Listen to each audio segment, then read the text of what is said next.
Go. Woo-ha. That's fair.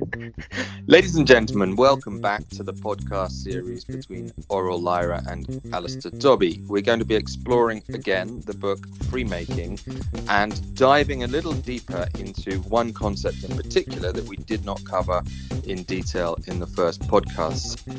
And in this second podcast, we are going to be exploring baboons in Africa. I'm going to read from the book at page 219.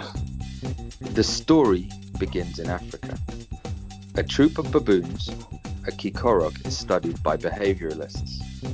The alpha baboons attack and steal from the others, exerting control over peers by tyranny. The non-alphas are disregarded, except for opportunities to abuse them and profit from their subservience. One day, the troop finds access to some meat. The alphas take it all for themselves, denying food to everyone else. However, it turns out that the meat was infected. The animal they ate had died of disease. The baboons which had eaten the infected meat died of the same sickness. And so the alpha presence was raised. The behaviouralists watched for new alphas to step up. Presumably they thought that according to the alpha-beta model, somebody would come and take charge and the alpha behaviour would re-emerge. But it did not happen. The troop got on with baboon life. Everyone was included. Nobody starved. The attacking and stealing, however, receded. 20 years on, the team returned and found again that the alpha bully tendency was still in remission. The extreme behaviors had died with the worst of the baboons. They had been removed by their own greed and self-interest. Humans are the tyrannical alphas. Very nice. Thank you very much, Alastair. The thing I like about this story is that the tyrannical baboons had died by their own hand. They hadn't been pushed into it. They hadn't been predated upon. Nobody had taken a superior role. They simply volunteered and met their own end by their own hands. This is something akin to an idea which I've called the gun which shoots backwards. It's simply that it's an arrangement whereby the person that was about to cause damage outside, at the point of doing something terrible, the damage is caused back to themselves. So they essentially take themselves out of the equation, which is the most efficient way to deal with this. Now, everyone's had some experience dealing with bullies and being victimized for one thing or another. The idea of fighting back is very, very tempting. You know, if somebody holds a gun to you, you want to hold a gun to them. You want them to feel what it's like. However, if you get yourself involved in the response, you are also involved in the tyrannical story. So you become the problem as soon as you pick up that gun. The gun that shoots backwards, you don't have anything to do with it. At the exact point where it's all going to go wrong, suddenly the situation resolves itself. I like this idea. We don't use it much in the world, but a good example of it where we could have used it to great effect would be going back a few years to the 2007 market crashes. The banking institutions had got themselves out on a limb. They'd become very aggressive with their strategies, and they got into a problem situation, and they required eventually the taxpayer to bail them out. Now, what happened there is we did not allow the gun to shoot backwards. We didn't allow the toxic aspects of these institutions to take themselves out, which is really the cure. Because I don't want to have to be the one to insist on someone else's subjugation. I would like to have it happen by itself. There's this event horizon whenever a situation arises where somebody wants to pull that trigger. And up until that point, it's all threat, it's all intimidation. And this is what any kind of gun activity is. It's all this latent amount of intimidation, this sort of you will do as I say, otherwise there will be consequences. And it's covered up with various different kinds of excuses as to why that's an okay thing to have in your community. But it's essentially not. So as soon as somebody goes over that event horizon and chooses to pull that trigger, okay, we have an outcome which is going to end in a kind of finality. Someone's going to get a bullet through the brain. But let's take a look at that person who, like, let's say the first gun owner, the first person who discovered that they can get an advantage over somebody else by using bullying tendencies, by taking more than a fair share and taking it from people who are not willing to defend themselves. I knew a narcissistic psychopath one time. He was my housemate for 6 months. And he told me, he was very predatory, but he did tell me at one point that he saw it was other people's responsibility to step up and deny him access to them. So he would continue to predate them, and he thought he was training them. And in a big picture, I think that there may be some reason to look into that. There's a sort of grand training scheme going on where we're all training each other using various different techniques. But he was predating and not feeling what it was like to be predated upon. So we want that person to feel it. We want that person to experience what it's like to be predated upon and say, there, do you feel it now? But I don't want to become a murderer. I don't want to express that to anybody. So what is that person doing? That first gun owner who picked up his gun and realized, and I just noticed I said his, a lot of this is to do with male preoccupations. We're essentially talking about patriarchal techniques of control. So there is a tendency to slip into sort of he-ness and his-ness, but let's just watch that as it goes along. Pointing a gun at someone and saying, hey, okay, put that down, pick it up again. They're going to do what you say they should do. And this is because they fear for their lives. They're in a situation where they don't know what to do. You're actually threatening them with death. Now, it's a hell of a rush to get someone to do what you want by pointing a gun at them. You suddenly feel power, whereas previously you felt powerless. That's why you got the gun. You got that gun so that you could have status, so that you wouldn't have to deal with the complexities of interacting with other structures and systems and people and desires and ego trajectories. It's the status shift you want. You want to have that feeling of nothing is going to get to me. And how could this go wrong? I have all the power.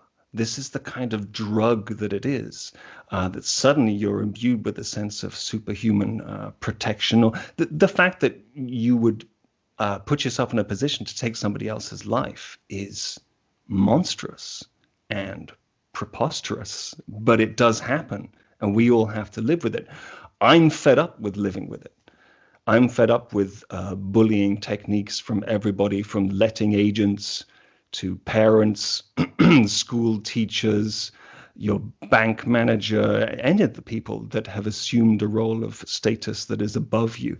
And it takes you to participate in that as well, because if somebody has a status play for you, then you take part in it by taking the lower status rather than just saying, what the hell are you doing? This is ridiculous, which is, I think, the thing that we need to start doing. So essentially, the gun then becomes a magnet as soon as it's in your life. Why did you get it? Why did you get it? To protect yourself against who? Against the other guy with the gun? You are now the problem. You are now the guy with the gun.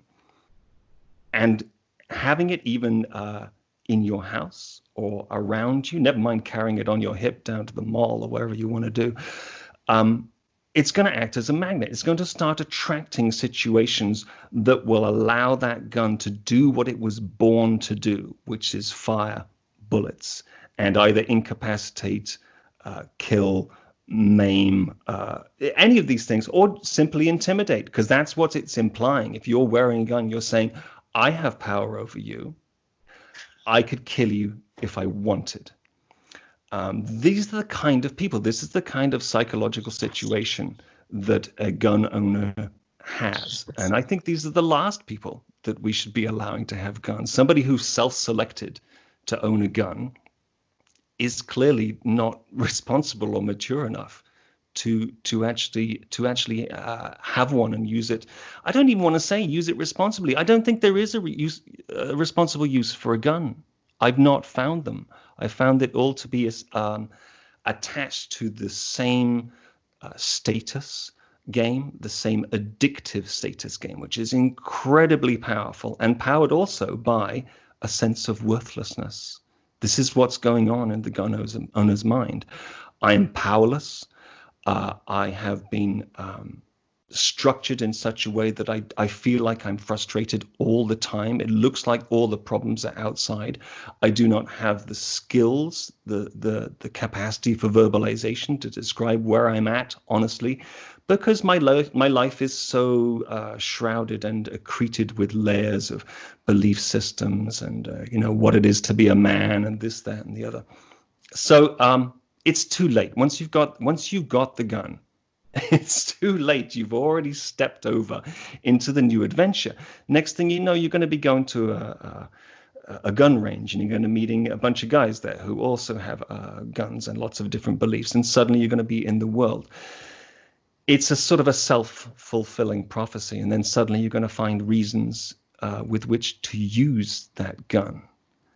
It's a very tricky situation.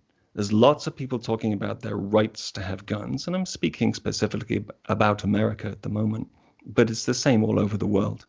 And it's also the case here in Exmoor, where there's a lot of guns. I want to throw something in, just as a thought experiment. So you know what pimientos al padrón is? These are sounds delicious. Little green peppers. Yeah. That they serve in Spain with beer. And fried in olive oil and salt. Sounds fantastic. Yeah, crystals of sea salt. And 1 in 10 of them is explosively hot. Russian roulette.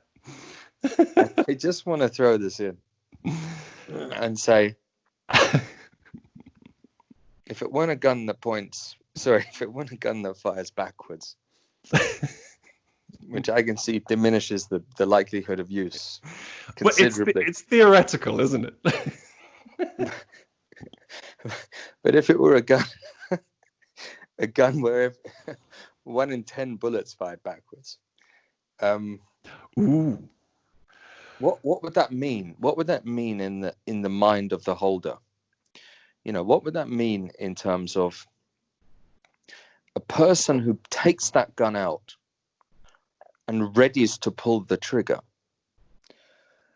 What would change in their consciousness, in their thought process, if there were a 1 in 10 chance that little green pepper were going to explode inside their own mouth and do them harm? And I think with the original invention of guns, it probably was very similar. There was a chance of the gun blowing up in someone's face. But there's an interesting thought experiment, a middle way with this, to say, how would people treat it differently if they didn't know when they pulled that trigger, what you call the event horizon, who was going to be the subject and who was going to be the object, as it were, or who was going to be the subject, at least, of the shooting? Would they be so trigger happy? Would they go through a process to say, well, we're really not going to do this unless it's absolutely a last resort for a whole range of other more important reasons? And ironically, in violent situations, the chance of someone getting hurt who's not the intended initial target is there, right? Yeah. Whether it's police getting rough with protesters and then someone gets rough with the police, or vice versa, protesters getting rough with police and police getting rough with protesters. And that's an interesting, if one opened up again the uncertainty of the outcome, would those who do wield force become more conservative in the use of force? And that's the middle way between absolutist ethics, which sort of the theory is that mankind is not prohibited from doing wrong to others because mankind wouldn't learn thereby, right? A child who never has a stick cannot really learn that it's wrong to hit someone with a stick, or right and wrong behavior with a stick, if there is a right behavior with a stick. It's only through right behavior and wrong behavior and seeing what the consequences over time are. Maybe a stick's a bad example, but flying a plane. If you were to fly a plane which didn't allow you to make any errors, you would learn nothing about flying planes because you'd effectively just be on autopilot. Yeah. So how does, this is the theory, that how does mankind evolve a conscience and consciousness if it cannot be allowed to make its own mistakes? How does my child, who was on our last podcast, learn how to build a stable Lego structure if he can't build unstable Lego structures that then fall apart when he's just about to finish? He can watch me building it and I can tell him what to do, put one on top of the other. But is he really learning in that way? If I may, what comes up for me is a sense of accountability. So the gun user that has a 1 in 10 chance of it firing backwards, you could say would be taking 10% responsibility for that bullet or something like. It's not enough. My thought would be, look, if you're going to buy a gun, the first thing you have to do, and they have a room out the back of the gun store with like a drain. It's a concrete room with a drain, and you have to put 1 round of whatever you bought into your leg. And just so you know what you're doing to people. I don't think it would really be workable. No one would volunteer to do it. This is the thing with gun people. They're not going to do that. They say, I know my rights, and it's constitutional. But some kind of way of making things accountable. Interesting what you said about if you can't make mistakes, how do you learn what the right way to do it is? And that's a very good point, which we should probably get into at some point, but I haven't thought about it enough to be able to get into it now. What it reminds me of, though, is gun laws in Japan. So you are allowed to have a gun in Japan, but very limited. I think it's just 2.2s, and it's either pistols. I think it's just pistols. I'm not quite sure. But you have to apply for a new license every 6 months, and you have to do all this paperwork, and it's very expensive. And you have to go to a sanctioned gun range and be supervised by people.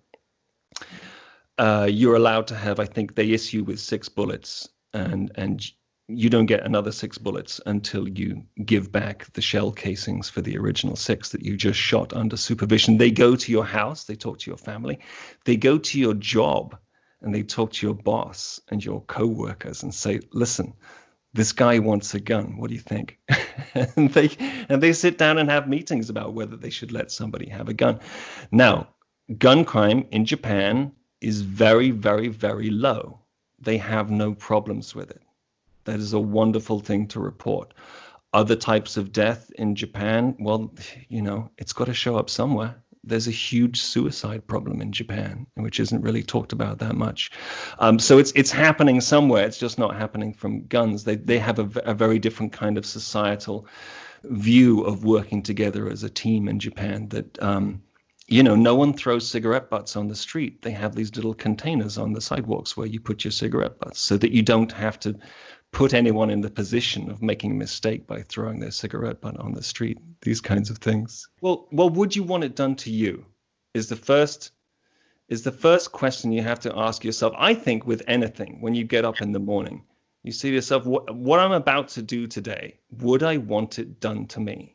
So if it's pulling that trigger, would I want somebody else to do it to me for whatever reasons they think I deserve it? And there's always a good reason where someone thinks you deserve to catch this bullet because X, Y, Z. And it's being lost in the game, isn't it? It's being so lost in the game. You get such a buzz from this gun thing, from the power, from the control, from the status, that you just want to get more and more involved in it. And it suddenly becomes a thing, and you hang out with all the other people that it's a thing for. And suddenly you have a version of reality where it's okay to go and point the gun outwards, point the blame outwards. Essentially, it's just projection. And it's a very man thing to do, to have a long tube which shoots out death. You know, this is a dick thing. It's always a bloody dick thing with guns. You know, it's my territory, my dog barking at you, my this, my that. And no, I think they're so wrapped up in the game that they haven't been able to say, well, could you just step in my shoes? Because I was just wandering past, and suddenly there's a dude pointing a murder weapon at me and saying that I better behave in a certain way. Otherwise, would you want that done to you? There's the addiction of it, the addiction of the status. I find it's everywhere because I was noticing that it happens in sports as well. You know, all this sports are often portrayed as being this kind of, it's a very unifying thing, everyone coming together and cheering on their team or something. But for me, it's always just, it's either win or lose. It's that strange, you either get everything and be the drunken god king who's the winner and you're drinking champagne, or you're just in the doldrums and you are just, nothing happened, you've lost. And there's the height of the winning couldn't be as high without the depth of the losing. So we're stuck in this kind of status game of sports. And notice also that when you're talking about sports, you're also talking about gambling. You can see it, the players of Premier League football wear gambling website advertising on their shirts, which are then recreated and sold for 60, 70 pounds a time to the fans who go around advertising gambling websites and giving their money to the gambling websites. So I don't know if you know this, there's a woman, I forget her name, she's the CEO of bet365.com. 2019, she paid herself £323 million for simply collecting the money from these gambling websites and for using people's addiction. And there it is, £333 million in 1 year, and it's I don't know how many in dollars. And I bet she's annoyed it wasn't 365 million. That would have really, I know, but she took a few weekends off probably. She could have worked a bit harder. Maybe it was 365 less 10% tax. Like that. But look, there's a lot of themes here, and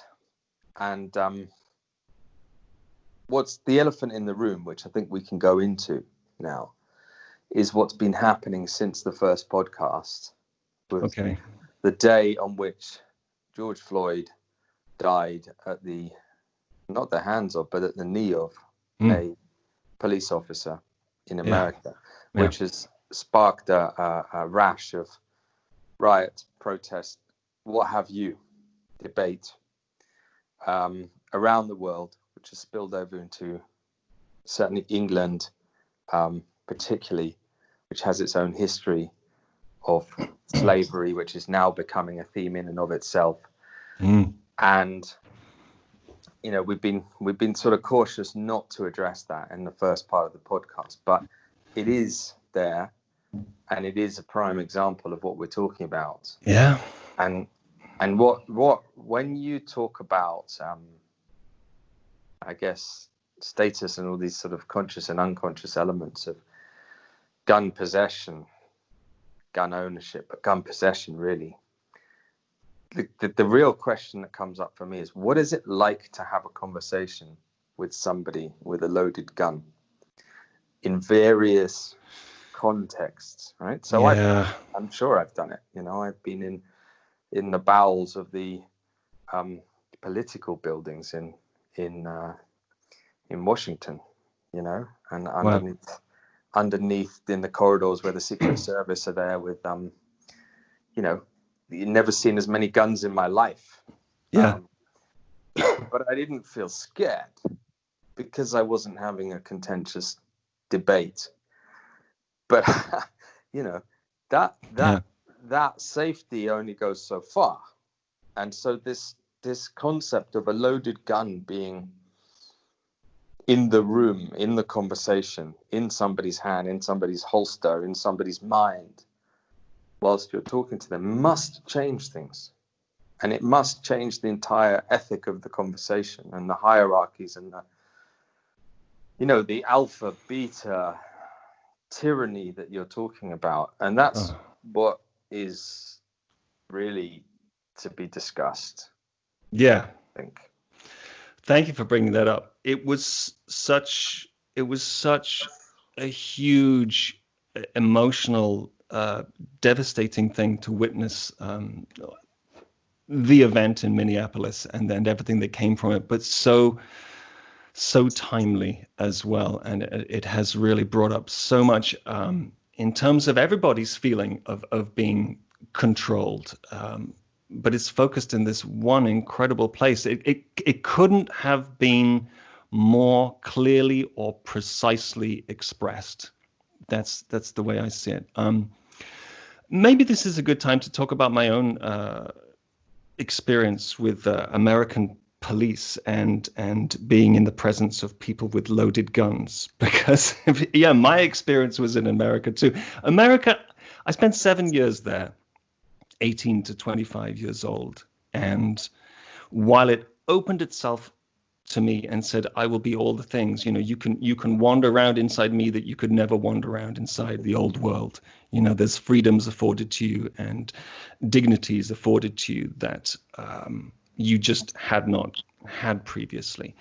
A sense of being able to wander freely in some ways. But America is also the only country that has imprisoned me. It was for only a matter of hours, but it was so real. And this is 25 years ago, but this is 1995. It's still burned on me in terms of the humiliation that I experienced. Well, just to run through it, I had a brass pipe in my bag. I was 20 whatever years old, 23, 24. And a policeman arrived and searched my bag. I did not know at that point that you could just say no. But there was also cannabis around that I didn't want him to find. So I said, okay, well, you can look through this. The two of them put me in handcuffs, put me in the squad car. This is in Tempe, Arizona. And they took me down the police station. They put me in an underground room, a concrete underground room with no windows. And I forget how many shaven-headed, bulked up from the gym, heavily armed men dressed in black were in the room with me when they asked me to strip naked and bend down to see I didn't have a bazooka stuffed up my ass. And they kept me there. And of course, there was the fingerprints and the photographing and the inevitable criminal record for having a brass pipe, which was used to smoke dried flowers. And this just really describes the position. It was an easy kill. These are hippies. We were just a few people wearing sandals in a private front garden. And it was an easy kill for them. The experience has stuck with me because I did not have any recourse to any sense of sanity. I was being completely controlled. And the feeling of being in handcuffs was awful. And do you know what? They called me sir throughout, as though it was a kind of mockery, that they were attempting to sound respectful. And this guy was probably the same age as me. I was utterly shocked. And, I want revenge on that situation. I did not enjoy, admittedly, for me, it was only one evening. But it was the only time I've had my freedom of movement taken away from me by men with guns and hardware, and they just didn't care. So even now, when I go anywhere near America, even if I'm just transiting through, the last time was Miami about 10 years ago, I got taken away And they said it's just for 5 minutes, and it was 5 hours in a locked, bulletproof room where they asked me what my intentions were, and I missed my connecting flight, and that's the rest of it. So you have that going on as well in America. This has got so extreme. What I'd like to do now is just introduce some audio that I recorded yesterday. I got this audio with Leon.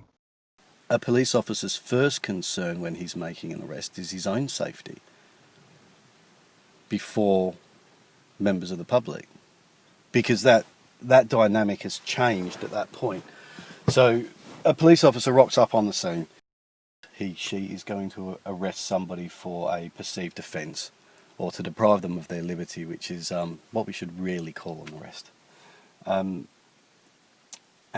the dynamic then changes between I'm doing a public service as a police officer into I'm engaging in something that's now escalated to depriving somebody of their liberty, which is really, really serious.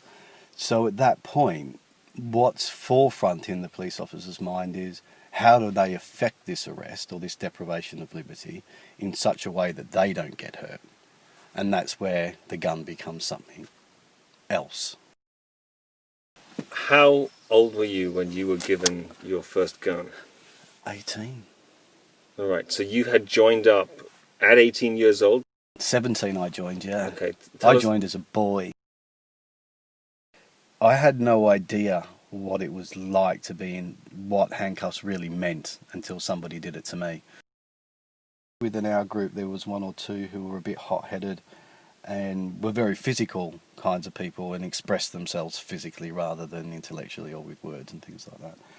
And one guy I was working with in an evening at a reasonably large town police station.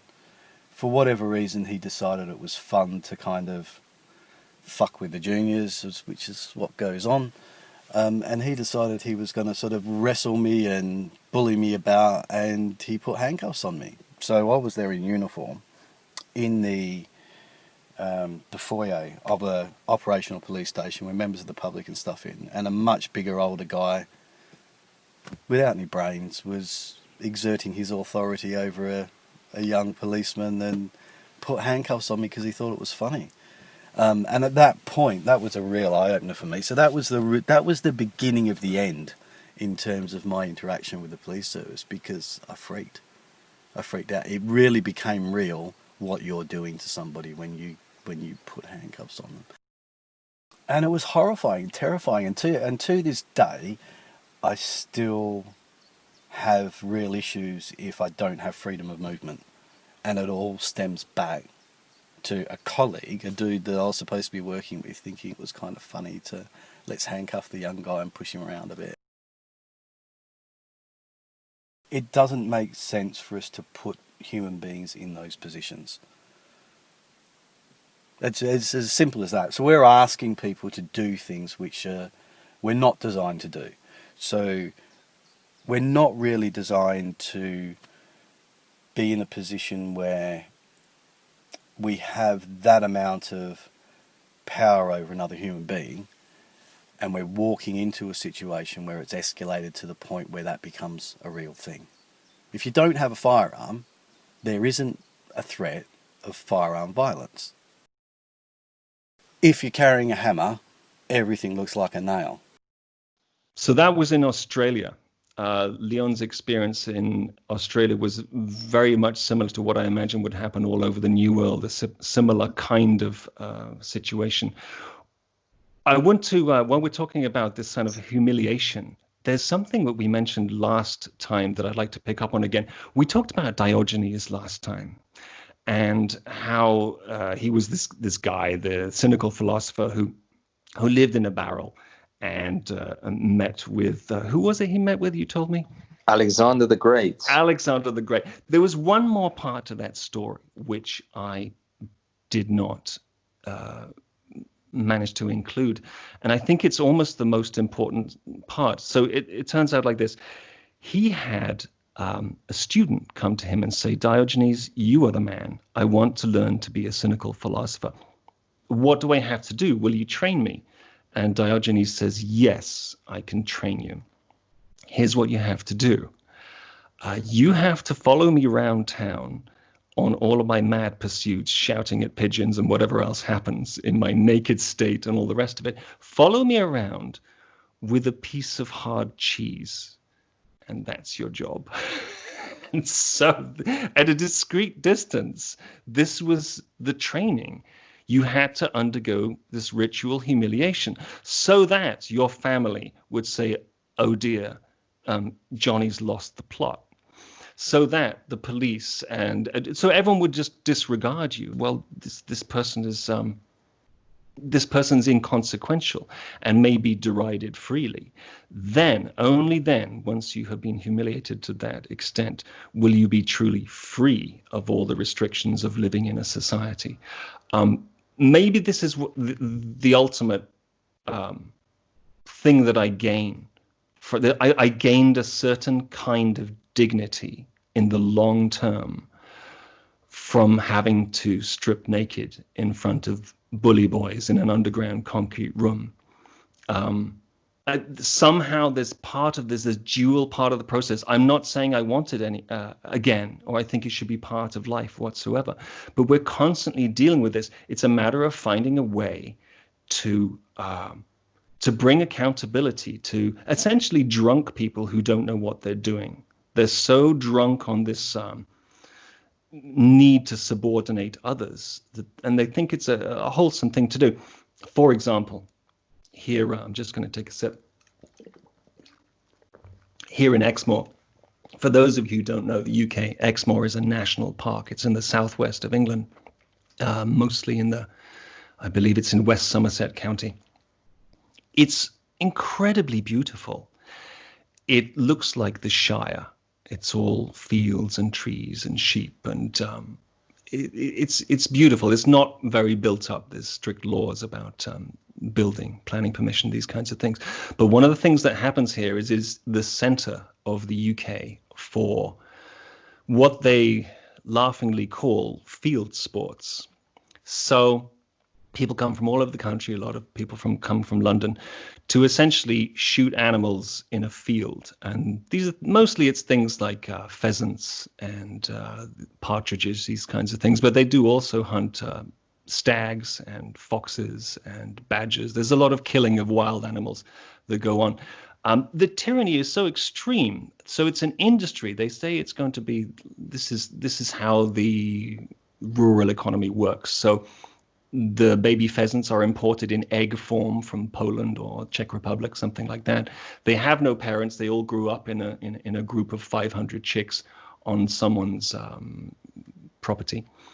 They are then, once they're fully grown, just released, however many of them, into a field, and people pay £35 to kill a bird with a shotgun. And, the big estates will go through 2,000 birds in a day. And it seems that the local hires are just the people that are sort of paid minimum wage to come and reload the guns. So it's essentially a pheasant. It's a very beautiful bird. It's about the size of a chicken. It's quite heavy. They fly, but not very far, and they're very heavy. It takes them a long time to get off the ground. So they're an easy thing to kill. So this is being classed as a sport, and you see these sort of cavalcades of black 4x4 vehicles driven through country lanes like it was northern France in 1939. And they have the same intent. It's always the same intent. Wherever you go, it's the same bully. It's the universal bully, the universal soldier, always doing what they want to do. I mean, the universal soldier, I think it was Joni Mitchell who sang about that in the 60s. The universal soldier has the same requirements. I am fighting for my family, my religion, my country, my way of life, or I've been conscripted into it, and I've been told that that's what I'm fighting for. Everyone on every side of every conflict ever is doing the same thing. The same thing is happening here with the belief system about hunting. So £35 to kill a living animal with a technological advantage like a shotgun, an animal which doesn't know where it is. It's just been dumped in the field. It's wondering what to do. It's discombobulated, and you're just shooting it. What does that say about the person who goes and does this for entertainment or fun? Would you want it done to you? Would you want to be released into a field and shot for somebody's entertainment?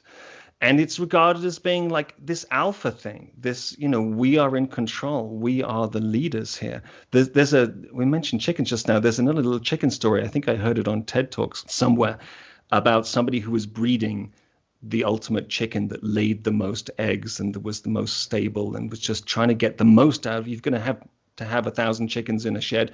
You want to get the most eggs you can out of them. So over about 6 generations, they bred these chickens to produce more and more and more eggs.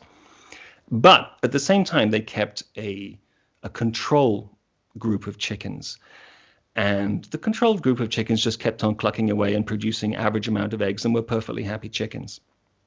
They went and had a look at the results of the ultra chickens. And yes, they were producing more eggs, but there were only 3 of them left. And they were the ultra chickens that had killed all the other chickens in the group because they had been so extreme. They had been brought to the point of... So the whole thing ended up being that the production was less. And this is happening in businesses, with business schools, with elite universities. Every time you're trying to strive for this kind of ultra elite, it's always at the cost of the greater good. It's always at a detriment to production, and it always involves psychological problems like the killing of the other ultra chickens. This is what happens. I think this is what's happening everywhere. The only way around it is a kind of accountability. So, for example, the gun that shoots backwards. People don't get the force of the bullet because they have escape routes, so that they don't have to feel the consequences of the projections which they're putting out. Somehow the cure for all of this, the global aggressor, intimidator, this stubborn kind of predator presence, which is in humanity everywhere, we cannot stop it by shooting it, because then we're part of it. We must simply arrange the circumstances whereby that set of behaviors, it becomes clear and accountable to the person who is issuing them what kind of results they have. To wit, an example, if I may, the Count of Monte Cristo. His name is Edmond Dantes. And I suppose this is set in, I don't know, 1800s, early 1800s, somewhere around there. And it's set in the south of France, Marseille. I'll just go through the story quickly. Spoiler alert.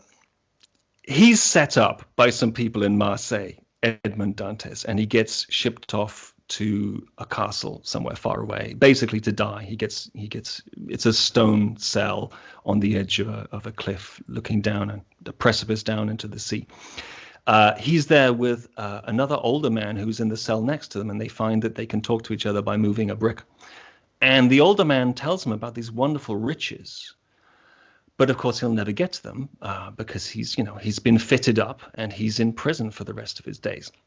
However, the old man dies, and somehow Edmund is able to put his own body into the wrappings, the death wrappings that they put the old man into, and they chuck him into the sea out the window. So Edmund escapes. He makes his way to the island where he gets the big stash of money, and he goes back to France under a new identity, the Count of Monte Cristo. He enters high Parisian society, and there are all the shitbags who had put him in prison, who are all doing their thing. They're trying to wheedle their way up in society and talk to the right people and do the right business deals. And they're all doing the same shady stuff. One of them is like the high court judge or something. And they all have very, very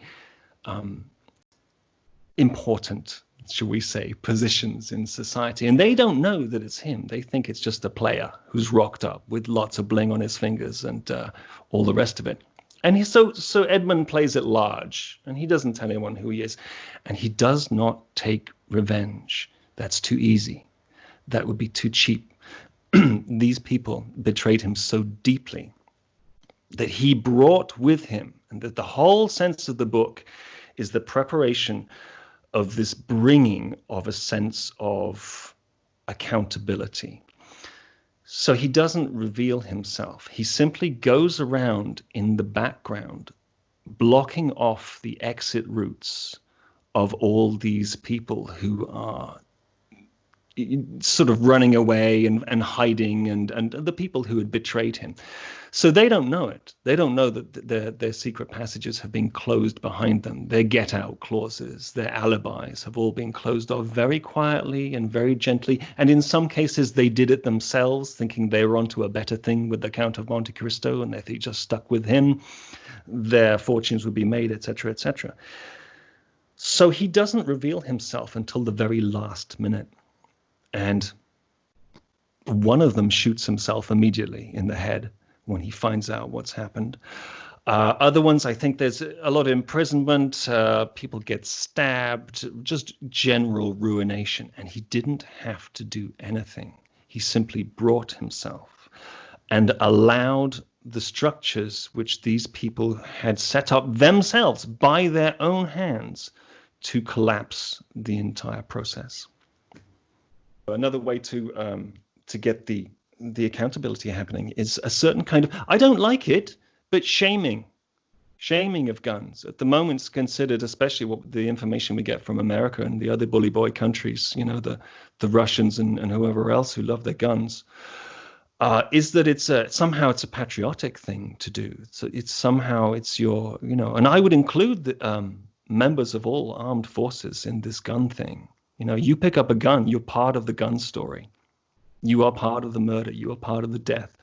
And I always find it fascinating that here in London, in the UK, they will do a solemn ceremony on the 11th of November to remember the dead that have died in wars.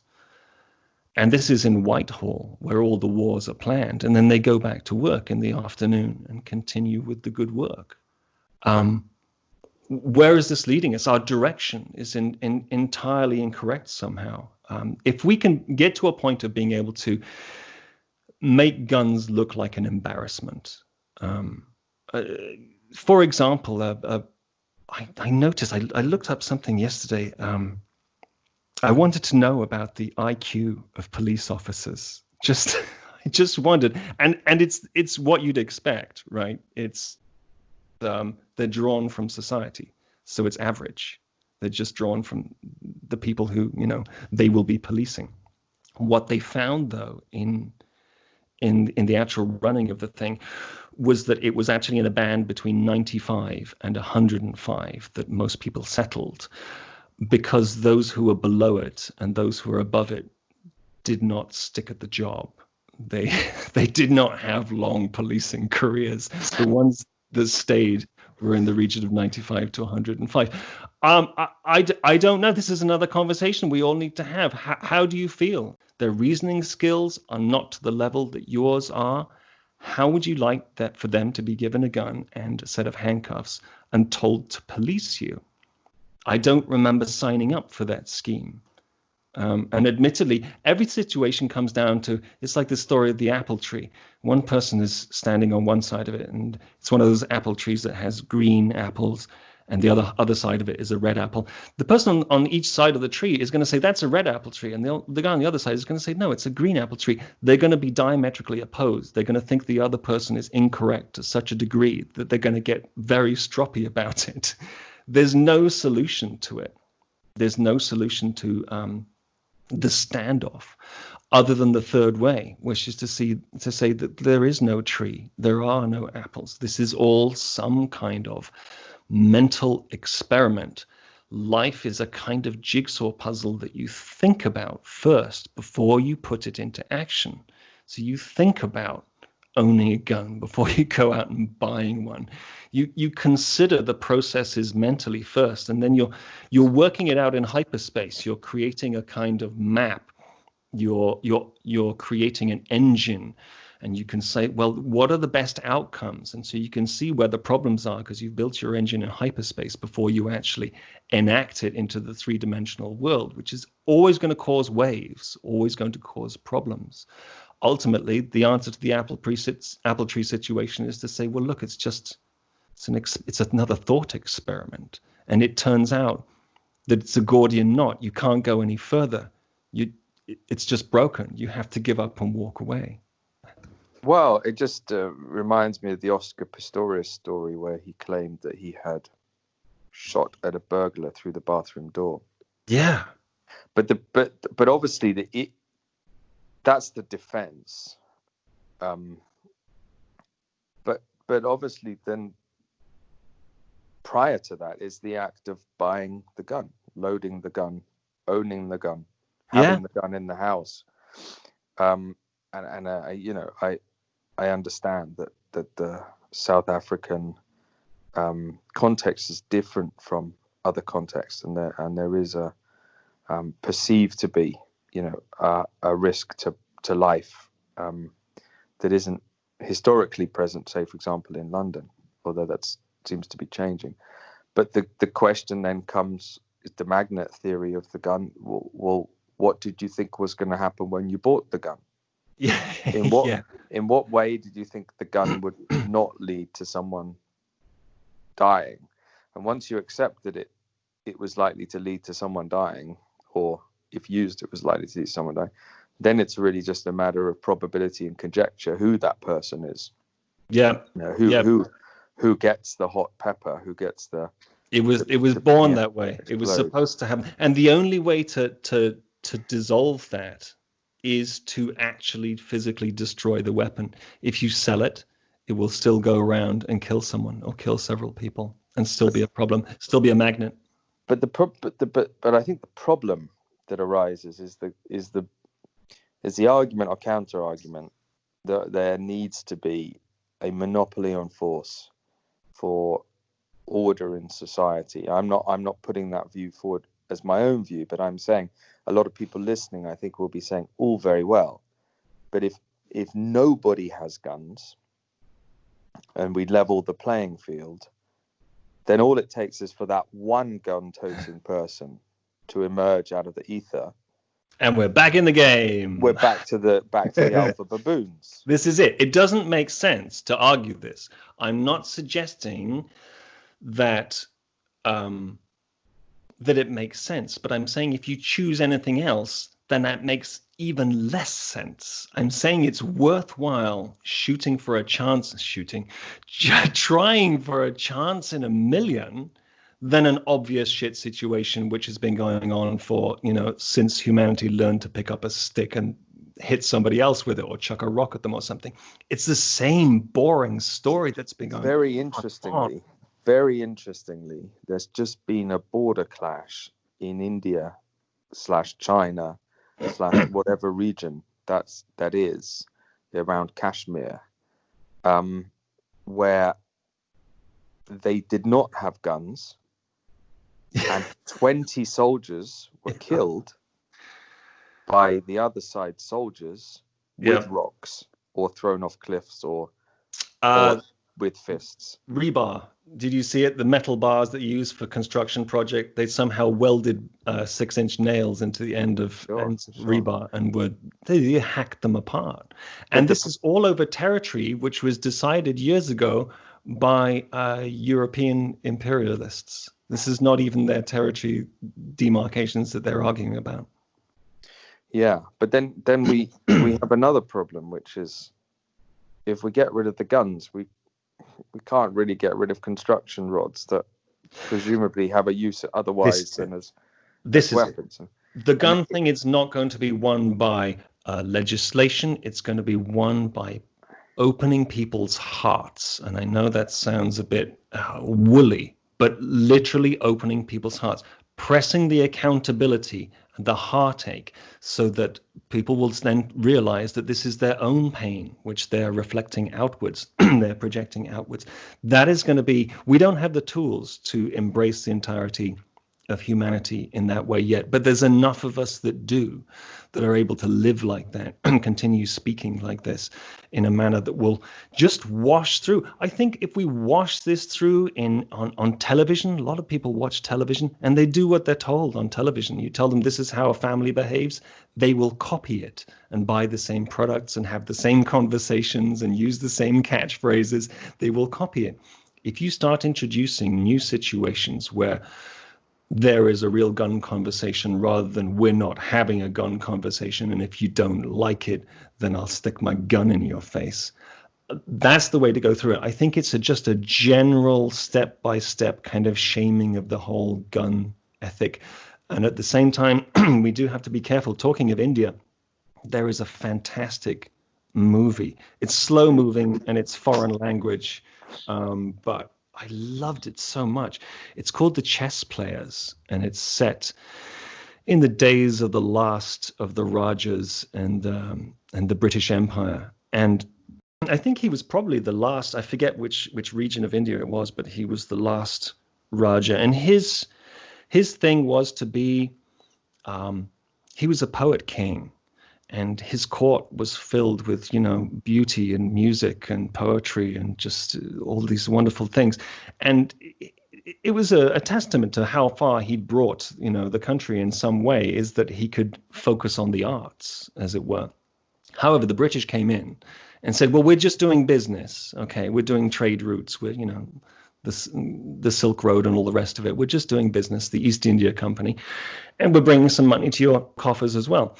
What we'd like to do, they said to the Raja, is we just want to hire some local guys just to protect our trade routes and all the rest of it. And the Raja said, sure. I mean, you go ahead. It's going to bring some work to the people and all the rest of it. What they did is they trained these conscripts, these Indian people, to be British soldiers, essentially the Indian version of the British Army. They then, once they were trained up, went back to the Raja and said, by the way, we want your palace and we're taking it all down. This is ours now. And he said, I don't think it is. We're going to have a war now. And he says, okay, we can. The British said, we can have a war, but we will send in, against your 10,000 guys, we will send in your 10,000 guys.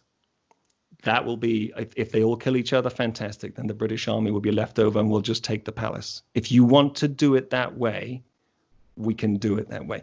So the whole theme of the movie is these other two guys who are just ordinary dudes who are kind of comfortable, middle class. They don't really get involved in much at all. And they just like playing chess all the time.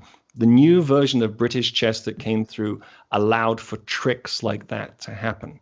So we need to be aware in all of our deconstruction conversations that the way I think about it, the way you think about bringing people out of gun addiction and power addiction and suppression and oppression addiction is not going to go how it's actually going to go, because they cheat, right? They cheat. They will pull the trigger and not tell you about it. They will not. They'll say, "Okay, we'll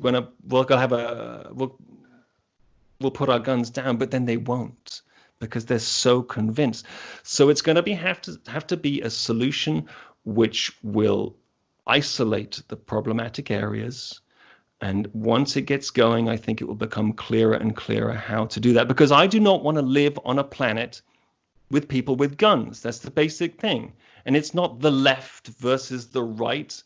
It's just people who don't want to get shot and deal with the incredible environmental and psychological problems of a dominator culture that is continually attempting to steal and rape and oppress. And that feels like it doesn't need to be said, but it continually does. That is why we're here. That is why people are marching. That is why people are saying, stop doing this to me. And this is why people are tearing down statues in places like my hometown of Bristol, which you no doubt saw a couple of weeks ago. Sir Edward Colston came crashing to the ground, and they're talking about bringing charges to these people for an offense so great. And it's worthwhile mentioning it while we're on this topic, and it's not been well spoken about. Britain only finished off and let me start this slightly differently. In 180 something or other, 1807, I think it was, slavery was outlawed in the UK. In 1833, all the slave owners who had plantations in the New World and slaves in this country said, well, look, I put a lot of money into these people. All right, this is my property. The government needs to pay me back. I need some reparations for what you've taken. You've gone ahead and freed these people. I want some money. So they took out £20 million loan with the Bank of England, which today is billions and billions and billions and billions, to pay off white slave owners like Colston. The British taxpayer finished paying that debt off in 2015, paying off a bank who funded the whole bloody thing so that they could repay white slave owners who felt affronted at the fact that they didn't have their slaves anymore. 2015, we finished paying that off. I think it's utterly shocking. Also, you'll be aware that Banksy, who is world famous now, is a Bristol. He originated in Bristol. He has suggested that what needs to replace the statue of Colston is a statue of the statue of Colston being torn down by protesters, themselves also statues as well, with the ropes and everything. It was a beautiful moment, and it just said so much about oppression and the old way of doing things, and I think very much exposed current governments in America and in the UK. They're out on a limb now. It's like the emperor wears no clothes. So I think it's time to maybe wrap up. And unless you have anything else to say, I'm going to end on another excerpt from the book. Go ahead. Okay, I will. Oh, you know what? There's one more thing because we're going to end it straight after the reading, okay? But there's one more thing I wanted to tell you about. And this is really unrelated to anything else other than the sort of none of this is real, which is my usual holographic kind of conversation. We've had to become very, very dense this time to talk about guns, and it's taken us 2 or 3 false starts because I could not get into it. The material was so tricky, but I had to get it out. This has nothing to do with the guns, but again, this is more like the story with remember the story with there's a trough and there's these gods, there are these deities, and they have a conversation about what's real, and they get involved in the world, and one of them's head was dipped in the water, and when it comes out, anyway, if you listen to the last one, you'll know that story. I won't tell it again now. There's a more up-to-date version of that, which has been, well, it's probably about 20 years old now. We simply refer back to our old friends at Star Trek. Star Trek Voyager is the one. People who listen to my talks know that I like Star Trek. It's just they have managed to encapsulate these nice philosophical conundrums in a sort of isolated spaceship way, which is that, look, it's not connected to anything. It's all very, the interiors are very drab. There's nothing else going on other than these people going through this philosophical conundrums.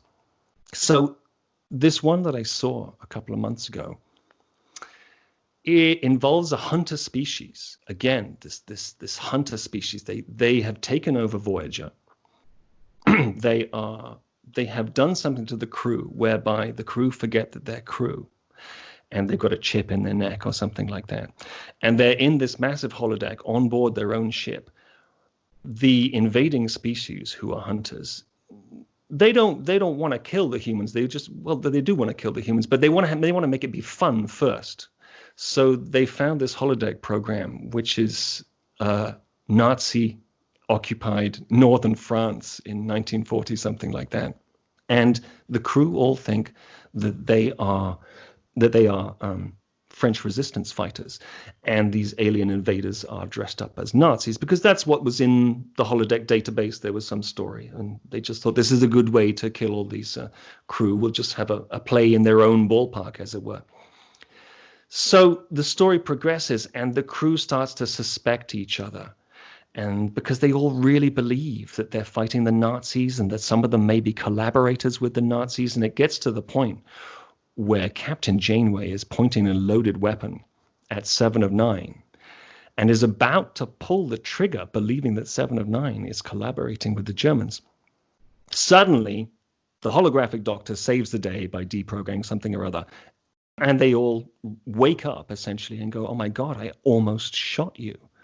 What's going on? Oh, suddenly the reality of the situation breaks on them. The illusion is lifted, and they get to see that they are more than the limited version of themselves, which was highly stressed. And I think this is, by the way, something you can tell when you are being put under the cosh and somebody is tweaking you and your behavior and your life. It feels stressed. You feel beside yourself. You feel sort of uncomfortable with the concept of being you and pressed upon, like, I've got to go and do this thing. And it all makes sense in my mind, but it doesn't make sense in my heart. I think that is something we all need to pay very close attention to, and not automatically just do what we're being told, because that has been an indoctrination which is given to everybody to various degrees. The version of reality which you're told, they're all made up. We could be doing anything. This is an empty lensing chamber. It's an empty holodeck. We could be living in any way we choose to whatsoever. The best way is live sort of simply, cheaply.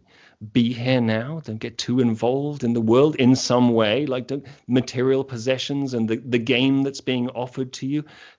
It ends in nothing. All right, so that was the Star Trek Voyager Nazis. I like that almost as much as I like the deities and the cattle trough. Excuse me, I just need to clear my throat.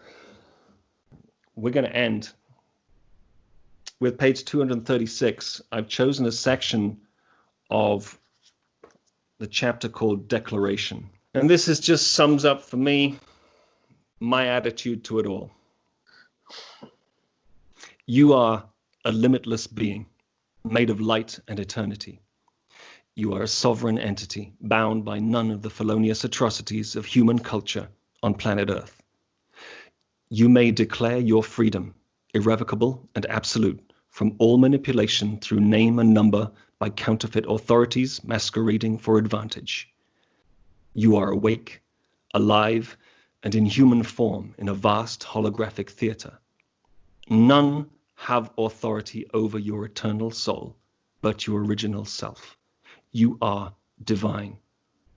You are hereby freed from any compunction to assist any fictional authority with efforts to destroy physical biozones and enslave populations. You are freed from all implied coercion to assist the careless wealthy in becoming wealthier through exploitation of people and land. Your presence bears as much value as anyone else's. You are the voice of the animals, the oceans, and the forests. Your gravitas is deafening and unassailable. Let no one silence you with tyrannical convention. All decision is now informed by your exclusive, conscious, and total consent. Reclaim yourself. You're in charge now. In this universe, there is no compulsion to live under any authority other than yourself. We need to be absolutely clear about this. Otherwise, you'll be tempted to believe it's all real. If you think it's real, you'll walk around creating it moment by moment. Relinquish the burden of believing that anyone has authority over the divine being which is you. Relinquish today and for all lifetimes. Your consent must now be requested for all things related to you. You are now free to abort any engagement which has become corrupted, hijacked, or otherwise poisoned by persons or manufactured social constructs. Any ambush or coercion against your wishes is hereby null and void by this declaration. Your eternal soul is sovereign. All engagements and applications to you will need to be precisely enunciated without trickery, deception, ruse, or malice. Consent cannot ever be presumed by any other than you. You are bound by no law but universal law. Prejudice may not be used against you. As a non-violent being, all threat of financial, territorial, or physical violence used against you is criminal. Voluntary execution of the biosphere for temporary profit is psychopathic criminality. You are now at liberty to treat it as such. The purposeful exploitation and execution of living beings for private gain is now defunct. Never have you abandoned or been abandoned by your rights as a manifest being? You are made of light and stretch across eons. There is no container big enough to hold you. Consent which has been stolen, assumed, implied, or coerced by manipulation, deceit, and tyranny is not now, nor ever has been, valid. All agreed loyalties, contracts, affiliations, and allegiances within the dream of being human are hereby lifted. Consumer gluttony has almost destroyed our home. You are free to speak out without recrimination against the ruination of the planetary ecosystem. Ignorance is no longer an acceptable claim.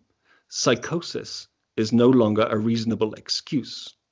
You are now free to abandon concepts such as nations, economies, war, religions, hierarchies, and all assumed affiliation to all fictional entities. If education is merely training for the job of ruination of the planet, then that education is corrupt and may now be avoided entirely. Money, used as bait, can be freely disregarded. Your reputation is your currency. Whom do you serve? Indoctrination into anybody's reality system other than your own divine wisdom can now be regarded with suspicion rather than compulsion. All contracts, in all lifetimes, in all universes, are finished, as declared by you now. You are a free being. You always have been. You are, now and forevermore, yourself. What you think and how you feel is not a lie, as you have been told. Your authenticity is your birthright. You are unstoppable. So this is the appendix to the second podcast on freemaking. What I want to do in this hopefully short appendix is go into this idea that nothing is real, because there are some tensions that I'm feeling between the devastating reality of what we've discussed in the second podcast, violence, guns, war, and the philosophical concept or scientific concept that you're putting forward in both books, both freemaking and hologenics. Effectively, it's all a hologram, if I've understood it correctly. And if I haven't, let's explore that. So I'm going to read out a passage from Freemaking at page 422, and then we'll talk about it. Okay. You are the caretaker at the end of time. You keep being distracted by the belief that you are a person with a name and an identity with an agenda, when you know full well that you are Alpha and Omega. You are the dimensional bridge. You are the transition. Your only agenda. You are the creature lurking at the bottom of the gravity well. A creature with the capacity to traverse dimensionality by use of self-generated brain chemicals leaping between synapses. Yours is the hyperlight vessel, the phenomenal tone around which creation clusters. For at your heart, you are the singularity. You are the ascension. That's the truest truth that can be conceived in human terms. And your journey into the gravity well will be made of this. Let go. The moment of witnessing the possibility is the moment of the transformation. Once we can be honest about the destination, every other destination will yield and be consumed. Follow the desire lines into Omega like a river flows to the sea. Everything else has been a preparation for this. You are made of light. Shine. And that's a short and relatively sort of scientific or religious passage that goes to the heart of this message, which is bouncing through both books, which is that you create your reality, that you are not your reality, you create your reality. And the question I have is this: if nothing is real, why does it matter if a cop shoots somebody for no reason? Okay. Well, we need to talk about what real is. What is real?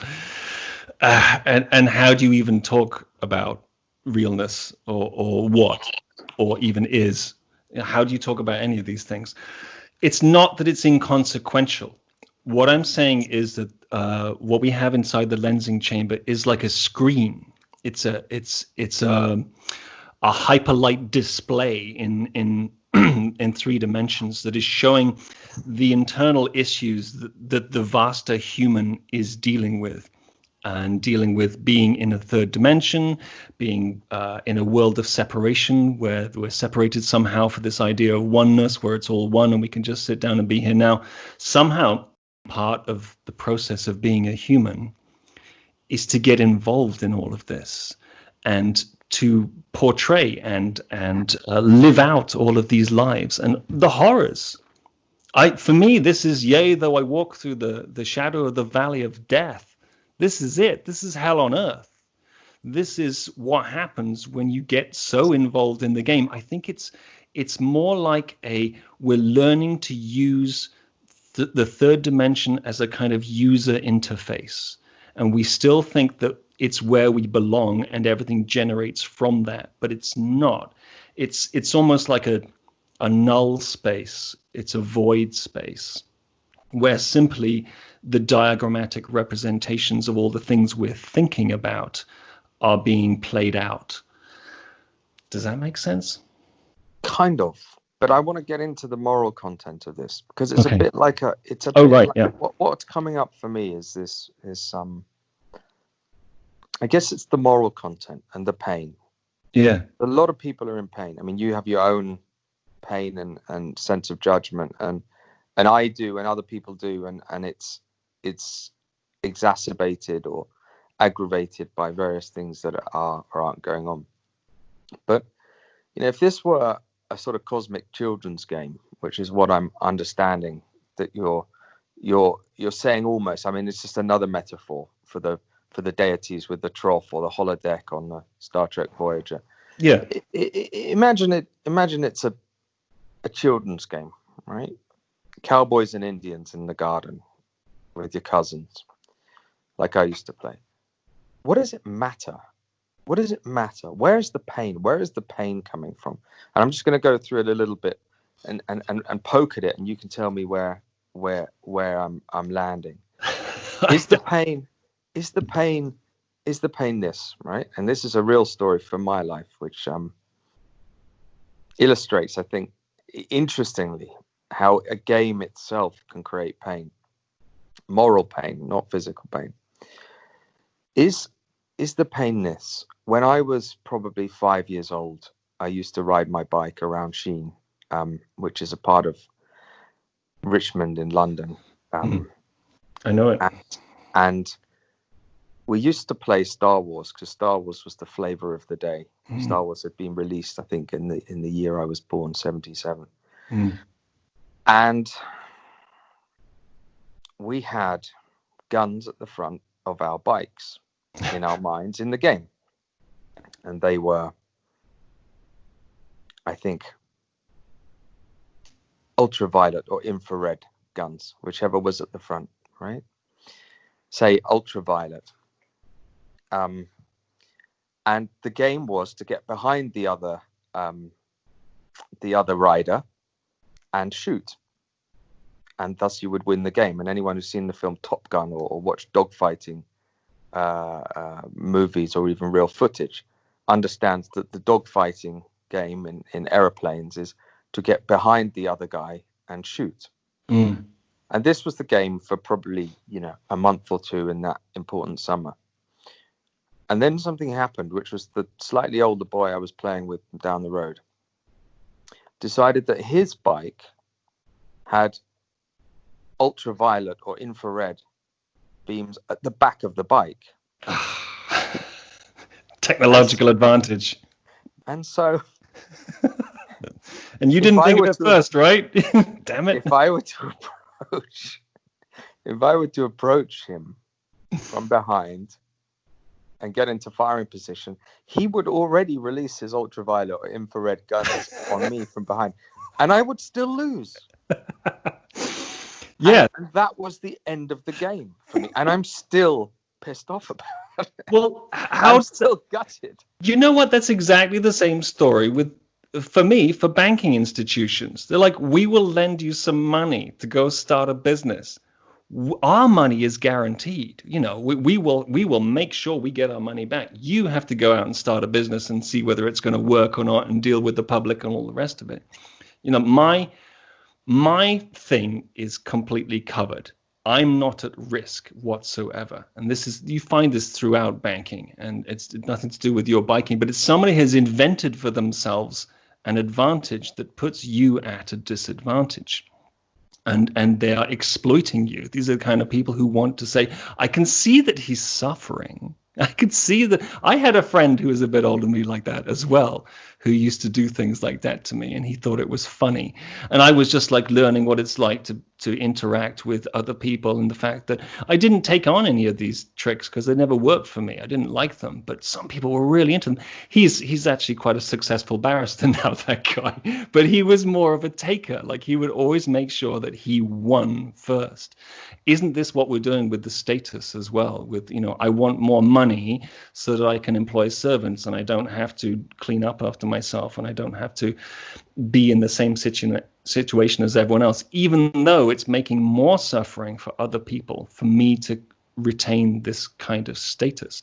So what is the pain about that you are experiencing, and that I've experienced, and that everybody who's listening to this podcast has experienced, where somebody has just made up an advantage and fucked you with it? And it's the same thing with the guns as well. So you're experiencing the pain. Go ahead. I'm just help me work this out, right? Because I think this is fundamental to both books.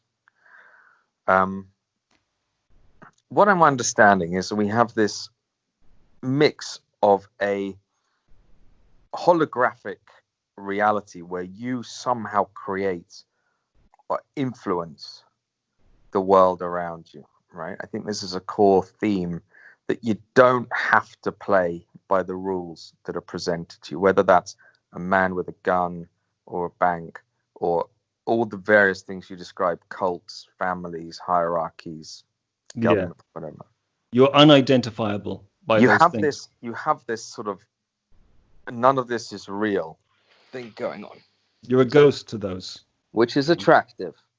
Yeah.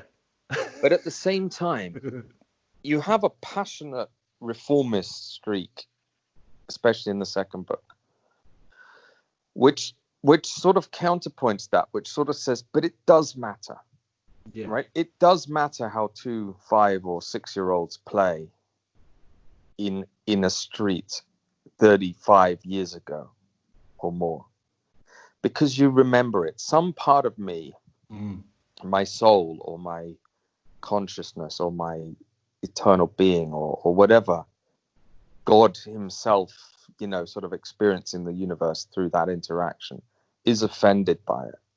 It's somehow not right. It's suboptimal. It's almost as if what you're saying is morality transcends the intransigence of the game. The game is not real, but how you treat each other is real. Yeah. So try and get this right, because it does matter. Yeah. Yeah. If I've nailed that, then thank you, because it's been on my mind for a long time. That's exactly it. Read the book. It's the things that happen in life are the kind of puppet show. You can see the consequences going. So the point is, like, that's the kind of, like, here's the examples. And if you learn from history, which no one seems to want to do, every president wants to be the next Caesar and have all the next big ideas about what they're going to do. Well, there's a Caesar Act right now coming through. Really? Yeah. It's called the Caesar Act. Oh, it's sanctions on Syria. Oh, I see. Bizarrely. I mean, how interesting. Well, just let me cut back to this, because I'm really trying to get to the heart of this, which is the heart of your mission and message, which is, it doesn't matter, but it does, kind of thing. It's not real, Yeah. but it matters. It matters everything, because it's the way you present this finalized, crystallized version in the three-dimensional thing, which somehow the overmind or the oversoul of humanity is just coaxing us towards being nicer and nicer to each other, living gentler lives, not going and shooting pheasants because you feel angry about something and you want to blow away 2,000 little creatures in an afternoon. Just be nice, be considerate. There's a lot more going on than we know about to the human condition. And, so far the plan has been, we're going to put the pedal to the metal, and it's just getting more and more awful, more and more suffering, more and more people being brought into the world under the idea of, hey, we're going to have a family, we're going to have kids, you're going to have a great life, you're going to have holidays in Mallorca. And you end up in a call center just going, what happened? And that's if you're lucky. I'm just thinking out loud, but one of the concepts that we didn't discuss and that maybe we ought to have done in the second podcast was this idea of a spherical planet. So this idea that the planet is to some extent just large enough to have two competing concepts. The concept that you're not accountable for your actions, and the concept that your actions will come back to you. And it's really coming to bear in the environmental situation right now. Yes. So they've just announced that they picked up microplastic dust from national parks, which apparently comes out of the sea into the air, right? So this idea that it's you chuck a crisp packet, if that's plastic, I don't even know if that's plastic, a plastic packet into the sea. And there is a period where that extends away from you in a seemingly linear way, right? Mm-hmm. That you're traveling at 30 knots in one direction, and the tide or the breeze or the current takes it somewhere else, wherever it may be. But the chances of you kind of going along the same trajectory as this plastic bag is close to zero, right? Over time, you will separate from that plastic bag. But the nature of a spherical planet does weird things to this idea of the discarded plastic packet, right? And it doesn't have to be this way, right? It wouldn't have to be this way unless the entire universe is spherical or toroidal, and you can expand the concept, which is where it becomes interesting as well. But in theory, one could have an infinite plane, and one could see the crisp packet floating to the right and you floating forward, and you'd be like, well, it's fine because the universe is an infinite flat plane, and it's not scientifically even possible for us to intersect those two lines, right? Well, the intersection was when I ate the bag of crisps, and the rest is just history. but on a spherical planet, weird things happen, because this crisp packet sort of goes on an apparently straight trajectory, but on a slight curvature, and that curvature somehow brings it round to the other side, and even though you've gone in a straight line, what you thought was a straight line, in the other direction, suddenly you're seeing this crisp packet bobbing up in the sea in front of your boat, and you're thinking, that doesn't make any sense. Like we went the other way. Yeah. And yet, however many 100,000 miles of circumference, and this crisp packet is back to haunt me. Well, you can't get away from your karma. It's a finite universe. It's all bouncing around inside the envelope of this sort of three-dimensional karmic container. Nothing is gone. It's all the same stories repeating itself over and over and over. Where I want to go with this is this. Is the planet just big enough for us to have the task right now of getting the hologram right? If it were any smaller, we'd have already got it right?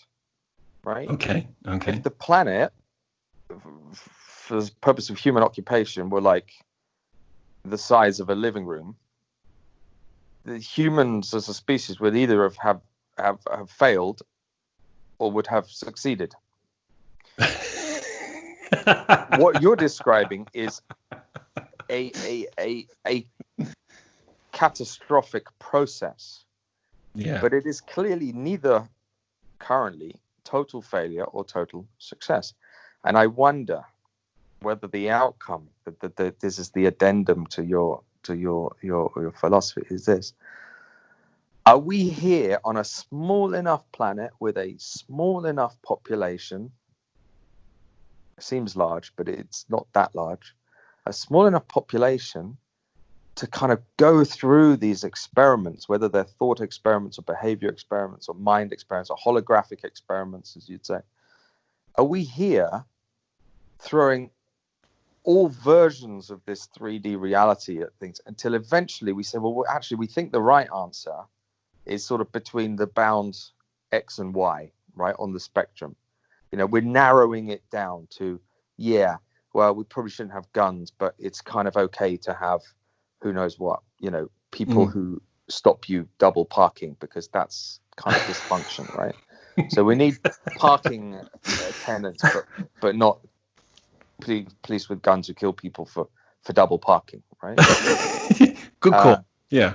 And so we're sort of narrowing the bandwidth, and it seems that we're really erratic, and sometimes we kind of go back to something that looks like we've done before. It's like, and we've done that before, right? We did World War II, you know, we did the Black Hole of Calcutta. Why are we even doing this again in whatever, you know, modern day Iraq and Afghanistan, you know? But you know, eventually, I think, I'm just putting it forward, I'm not saying it's my view, is the idea that we as a species kind of get it right, and we say, look, we've kind of got this software bit right?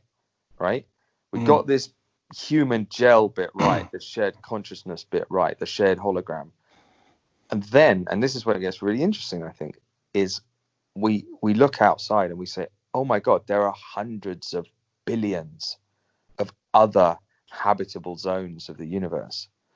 And maybe it's time for us to go and stretch out to those. But it seems to me almost like we're not allowed out of the Petri dish until we get it right. It's kind of like, it's like, look, there is a big universe out there. We've got a lot of material. We've got a lot of planets that you can inhabit. Humans, nice idea, potentially good species for, you know, universal population. However, we're going to keep you on a nice small planet, right? We're going to kind of give you a sense of like, yeah, right, if you dump plastic in the sea, it might come back to you. But think about that one. Try and work out a protocol on that. You know, try and work out a protocol on violence. Where are you going to go with that? And it's kind of almost like we're being given this molding experience that we see as much more real than you're saying it is, right? It's a training program, yeah. Yeah, it is the holodeck on the Voyager, right? It's like the, but it's a holodeck with a purpose. It's not just a holodeck which is like, oh my God, I just, you know, suddenly woke up and I was going to like shoot my colleagues. Who would care if then the Star Trek personnel could then say, yeah, but actually we're all just in a hologram anyway.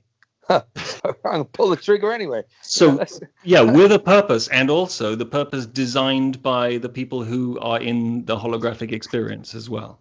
Like a training program designed with a purpose to evolve ourselves after we've fallen into the sleep of ego and three-dimensional reality and believing it's all true. So my question then, possibly to end the addendum, because I wanted to keep it short, is wherein the pain? ? What is the pain? If it's all just iterations, like pin the tail on a donkey, why is it not all just fun? Why can somebody not say, well, you know, it seemed crazy. I guess, yeah, it was crazy. I mean, you know, I, you know, got into a plane. I then just crashed it into a mountain. It was a kind of wild ride, and then it all ended. But, you know, I'm back now, and, you know, it seems to me that what's almost missing is this the faith in reincarnation, because it's sort of it's or is the pain just thinking we can do better than this, guys? Is it the pain of a rugby team looking at the scoreboard and going, oh my God, we can beat these guys. Why are we losing? Come on, guys, get it together.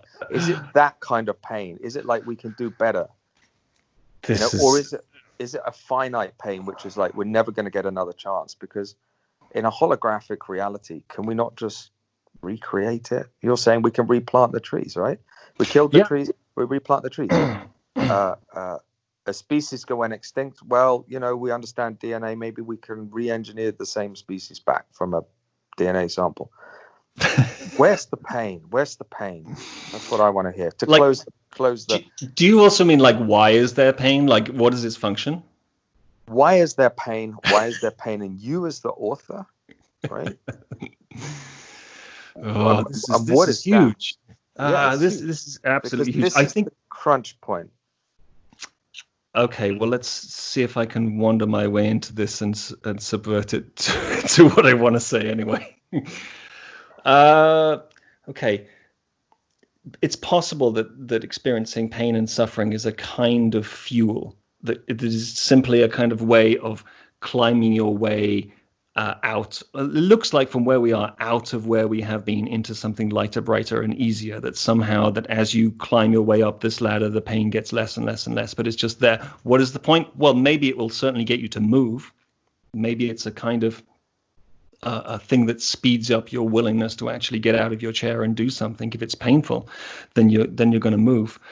In my experience with hallucinogenic therapy, specifically the PTSD, the ability to address PTSD with something like MDMA, which finally opens up your talking and it sort of removes the guilt and all the other programming for a short period of time, where you can go, oh my goodness, this is me actually talking about how I actually feel.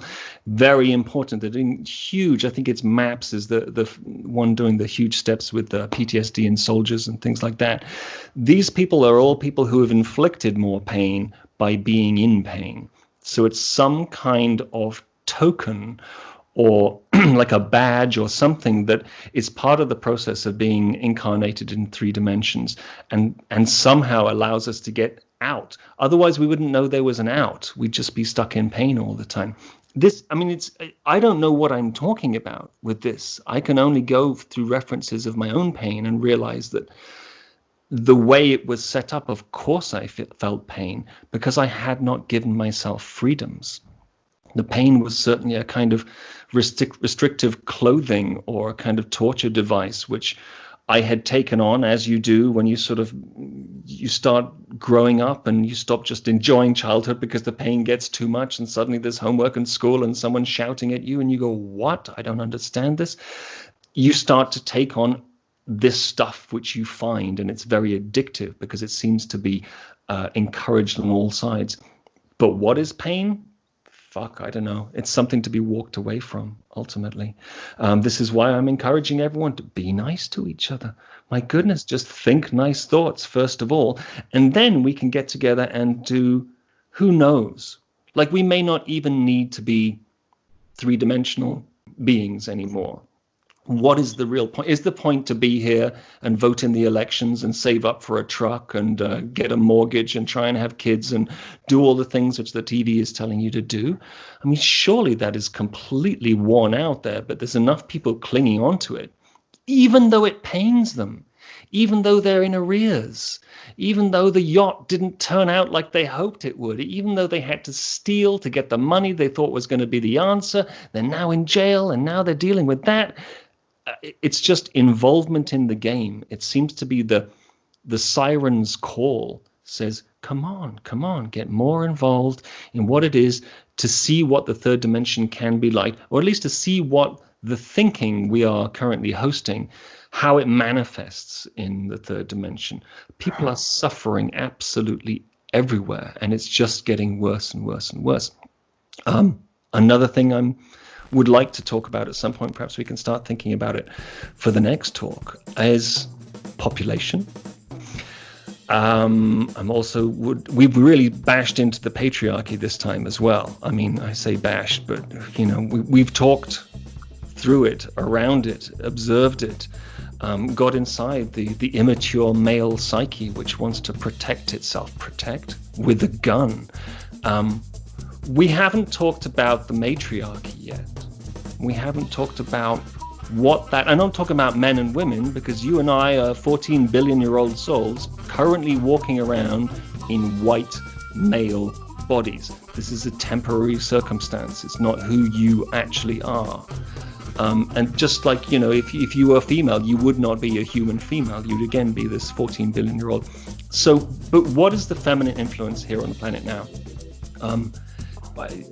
How does it interact with this patriarchy? What is the matriarchy? Why do we not hear so much about it, other than giving, kindly, caring, these kinds of ideas? This is something I wouldn't mind looking into as well. But that will have to be something for the next time. Alastair, I don't know how to talk about pain any more than that, but I'm going to certainly think about it. So herein ended the lesson, and that's food for thought. That was the podcast, an addendum or appendix on violence, and a tough one to do, and one we might revisit in light of some of the more media influenced trails that are going on through the world at the moment. We're setting up a kind of a lexicon of stuff as we watch it all unfold. So, we've definitely done the sort of the bullying, cops and patriarchy. The first time we talked about replanting the planet a lot. Next time we'll talk about whatever comes up next, possibly the population thing. We'll see. Thank you. Until next time. Thank you, everyone. Ciao. Bye.